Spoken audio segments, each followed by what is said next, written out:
আজকে তোমাদের history MCQ in Bengali নিয়ে আলোচনা করবো। তাহলে এখানে হিস্ট্রি 30টি এমসিকিউ কোশ্চেন আছে, সেই 30টি এমসিকিউ কোশ্চেন নিয়ে তোমরা দেখো তোমরা কটি কি এমসিকিউ পাচ্ছো।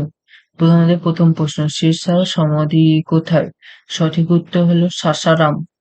তারপরের প্রশ্ন, মথুরা কোন নদীর তীরে অবস্থিত? সঠিক উত্তর হলো তাপ্তি। কে অ্যাংলো ভেদিক কলেজ প্রতিষ্ঠা করেছে? লালা হংসরাজ। আগ্রা শহরের প্রতিষ্ঠাতা কে? সঠিক উত্তর হলো সিকেন্দার লোদি। কল্হান রচিত গ্রন্থটির নাম কি? রাজতরঙ্গিনী। স্বরাজ পার্টির প্রথম সম্মেলন অনুষ্ঠিত হয় কোথায়? সঠিক উত্তর হলো এলাহাবাদ। নব্যবঙ্গ আন্দোলনের মূল অনুপ্রেরণা কে ছিল? সঠিক উত্তর হলো ডিরোজিও। পশ্চিম ভারতের সক্রেটিস কাকে বলা হয়? এম.জি. রানাডে। তবকত নাসরিন গ্রন্থটি কে লিখেছেন? সঠিক উত্তর হলো মিনহাজ-উদ্দিন সিরাজ। দ্বৈত শাসনের প্রবর্তক কে? সঠিক উত্তর হলো ক্লাইভ।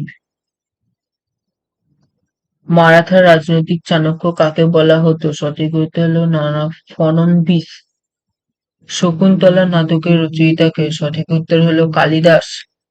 সিন্ধু সভ্যতার আদিবাসীদের কাদের সঙ্গে বাণিজ্য ছিল? সঠিক উত্তর হলো মেসোপটেমিয়া।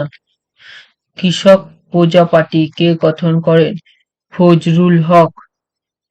চাণক্যর প্রকৃত নাম কি? সিংহবর্মন।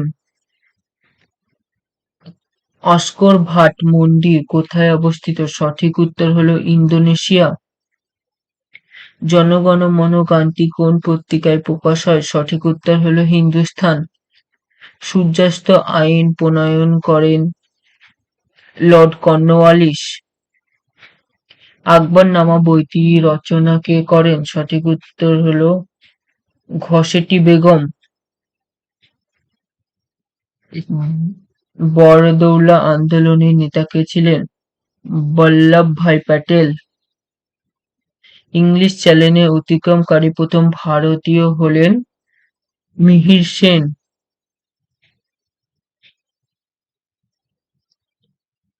পান্না হীরক খনিটি কোথায় অবস্থিত? সঠিক উত্তর হলো মধ্যপ্রদেশ। নিম্নলিখিত কোনটি ভিয়েতনামের মুদ্রা? সঠিক উত্তর হলো ডং।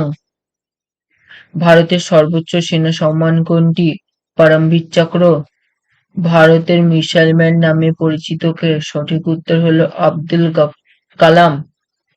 মিড ডে মিল প্রথম শুরু হয় কোথায়? সঠিক উত্তর হলো তামিলনাড়ু। সবুজ বিপ্লবের ধারণা গৃহীত হয় কোথায়? ভিয়েতনামে। কোন সম্রাট প্রথম বুদ্ধ মূর্তির ব্যবহার করেছেন? সঠিক উত্তর হলো কনিষ্ক।